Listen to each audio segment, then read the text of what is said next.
On le voit avec des centres-villes qui se vident de plus en plus, des services publics qui ne sont plus au rendez-vous et forcément des habitants qui parfois disparaissent ou décident de quitter cette ville ou n'ont plus ce qu'il faut au centre de leur ville. Bonjour. Bonjour monsieur. Bonjour Fabien Verdier. Bonjour. Merci. Oui, bonjour. J'allais y venir. Merci beaucoup d'être avec nous, Fabien Verdier. Vous êtes le maire de Châteaudun et le porte-parole des sous-préfectures. Vous avez un parcours absolument étonnant puisque vous avez décidé d'aller conquérir la mairie de Châteaudun il y a quelque temps avec aucun parcours, on va dire, au préalable politique. Vous avez fait l'ENS, vous y êtes allé sans étiquette et vous avez décidé quand même de vraiment prendre le sujet de cette ville à bras-le-corps. Oui, tout à fait, en développant l'aérodrome civil, 400 hectares que l'État a abandonné, c'était une base aérienne. En développant l'industrie, on a 73 entreprises industrielles, Vorwerk, Safran et d'autres dans le Grand Châteaudun. Mais on manque beaucoup d'ingénierie, de possibilités que l'État ne nous permet pas d'avoir. Et comment vous avez réalisé, si vous voulez, que il fallait absolument redonner un dynamisme de façon non pas aussi simple, mais c'est-à-dire qu'il fallait vraiment commencer à relever les manches pour y aller franchement. Est-ce qu'il y a un élément déclencheur qui vous a donné envie de vous engager pour Châteaudun de manière, comme vous le faites, c'est-à-dire de façon politique ? Depuis plusieurs années pour Châteaudun, j'adore cette ville. On a 58 monuments classés, la Légion d'honneur, elle est magnifique à 130 km de Paris. Mais ce sont des visages, des femmes et des hommes, Katia et d'autres, qui me disaient, vous nous avez laissé tomber en parlant aux élites. Vous ne me voyez que moi, en porte-à-porte ou autre. Et ces images, ces visages de classe moyenne, de ville moyenne. Et on s'est dit, il faut qu'on monte un mouvement national. On a commencé en 2022-2023, mouvement de développement des villes sous-préfectures. C'est le mouvement pour les villes de sous-préfecture, c'est ça ? Voilà, tout à fait. C'est bien les villes, c'est-à-dire c'est Langon, c'est Romorantin, c'est Châteaudun, c'est La Flèche, c'est Saint-Pierre en Martinique, c'est Calvi en Corse, c'est toutes ces villes moyennes, souvent entre 5 000 et 30 000 habitants, souvent je dis bien, ville-centre, et puis qui a un bassin de vie énorme, et on estime à 12 millions d'habitants en France dans ces villes qui habitent à 10, 15, 20, 30, 40 kilomètres, ils vont chercher des charges de centralité ou des équipements culturels, médiathèques, salles de sport, il y a 3 lycées à Châteaudun, etc., etc. Fabien Verdier, comment, si vous deviez nous faire, vous aviez déjà commencer vraiment le portrait, ou le croquis de cette ville moyenne qui va mal, où c'est justement les habitants se sentent délaissés, que l'État a mis de côté pendant des années. Tout à fait. Je vais vous faire sur 20-30 ans. C'est la mondialisation, c'est la désindustrialisation. Nous, à Châteaudun, on a perdu 3000 emplois en 30 ans. C'est le départ de 3000 emplois en 30 ans, rien qu'à Châteaudun? 3000. Oui, on était 13 000 habitants, 3000 emplois publics et privés. Fermeture des tribunaux, fermeture des maternités, fermeture de la chirurgie, fermeture d'usines, fermeture de bases aériennes, fermeture d'un camp de munitions État-Mat. 80 à l'heure. Grande région, Grand Est. Nouvelle-Aquitaine, quand tu as Bressuire, ville sous-préfecture, tu pèses moins que quand tu es dans l'ancienne région. Vitry-le-François dans le Grand Est, Valenciennes dans les Hauts-de-France, etc. Le sous-préfet qui est moins puissant que le DREAL ou le directeur régional de l'environnement ou le DRAC. C'est cet état régional qui est devenu un peu plus puissant. Mais c'est ça, pardon, excusez-moi, je me permets de rebondir là-dessus, Fabien Verdier. C'est quand même très intéressant ce que vous venez de dire avec les acronymes que vous avez prononcés de manière quand même très familière. C'est aussi ça qui a tué, non, toutes ces villes moyennes, parce qu'on a rajouté des strates administratives au-dessus, en dessous, au milieu, et quand on a un problème, on ne sait plus à qui s'adresser. Tout à fait, c'est plus le maire qui gouverne, c'est le directeur régional qui est à Orléans, c'est le directeur régional qui est à Nantes quand tu es à Fontenay-le-Comte, ville sous-préfecture de Vendée. C'est la technocratie qui a gagné, c'est la technocratie qui a pris le pouvoir. Chaque fois qu'on fait des AI, des autorités administratives indépendantes, des opérateurs, des agences, qu'elles soient nationales ou régionales ou européennes, c'est le peuple qui perd parce que c'est les élus qui perdent. Et le dimanche, quand le peuple vote pour un maire, un député ou peut-être un ministre, en fait, il ne vote plus pour lui parce qu'il vote pour ce sont des hauts fonctionnaires qui gouvernent le pays, ce sont les chefs de bureau, les sous-directeurs qui ont pris le pouvoir en France. Et comment on fait justement pour essayer d'apporter du concret dans ces villes qui ont perdu ce lien social? Vous, à Châteaudun, vous expliquiez un peu comment on fait pour essayer justement de réanimer ces centres-villes qui manquent cruellement parfois, qui sont devenus des déserts? Comment on rapatrie les commerces vacants, c'est la partie émergée de l'iceberg. C'est les dentistes qui manquent, c'est les dermatos, c'est les urgences, c'est la maternité, c'est l'industrie, c'est l'économie. Le médecin généraliste qui part à la retraite qu'on n'arrive plus à remplacer. Voilà. C'est tout de A à Z, c'est avoir un bon lycée, c'est avoir un bac plus 5 en formation post-bac, c'est avoir de la sécurité. Qu'est-ce qu'on fait? Moi, je passe ma vie à chercher des investisseurs privés à Paris, à Genève, à Dubaï, avec les équipes, des avec investisseurs privés. Privé, évidemment, parce que l'État fait pas grand-chose ou plus rien, il s'est désengagé. Donc c'est vous, dire maire tout à l'heure, de Châteaudun?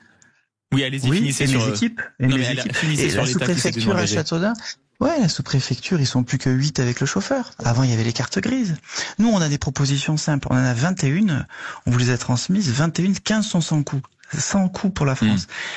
Par exemple, nous permettre d'avoir des administrateurs territoriaux, nous permettre un droit à construire dans des villes sous-préfectures comme Châteauneuf, 100 hectares de droit à construire sur l'industrie, pour faire des usines.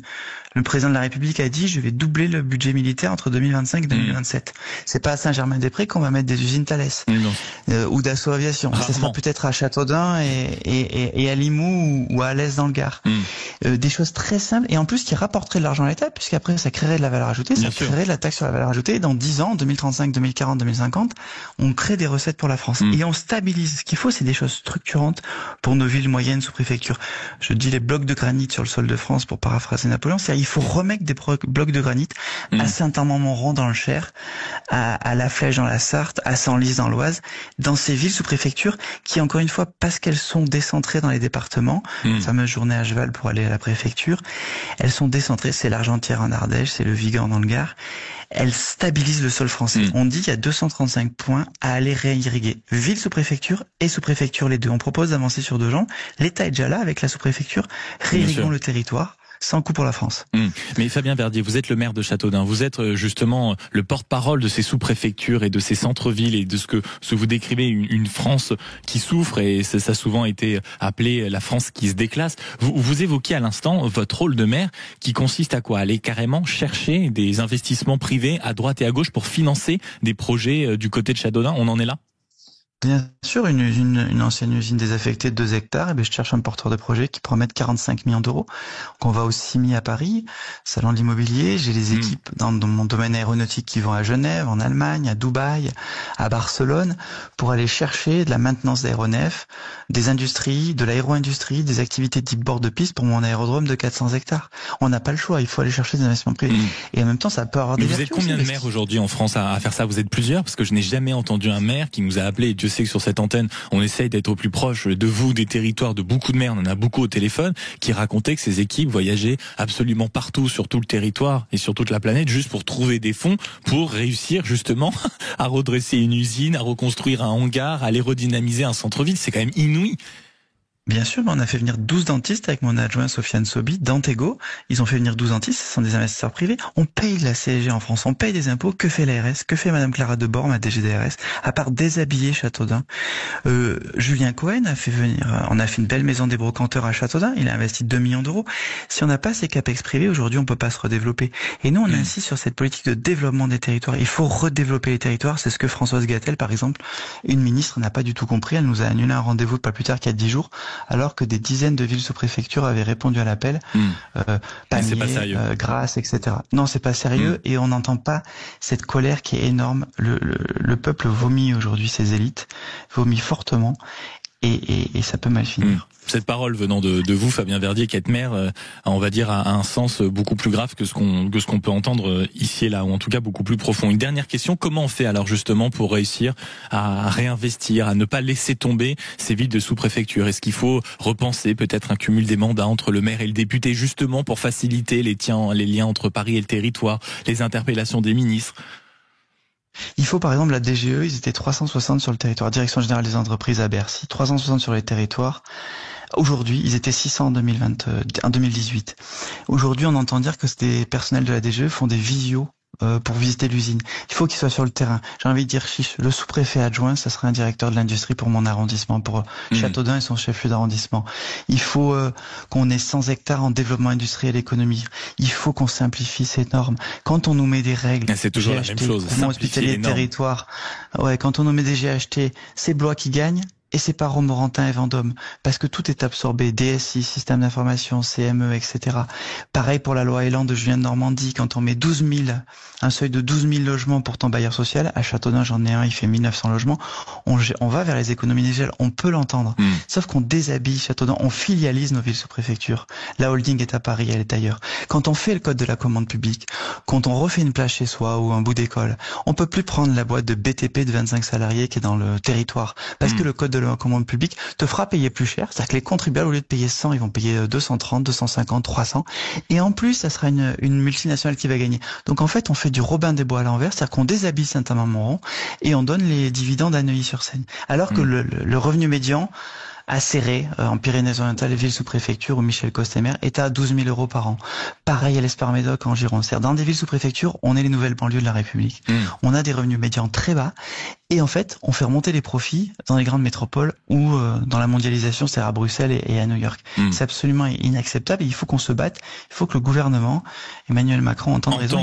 On demande un plan. On demande un plan d'action puissant et rapide. Il y a eu la loi MAPTAM en 2014 pour les métropoles. Il faut que les métropoles se développent. Il faut que Toulouse soit concurrentielle face à Shanghai. Mais il faut que Châteaudun soit compétitif aussi. On demande un plan d'action et 15 mesures sur 21 sont sans coût. On attend la réponse de l'État.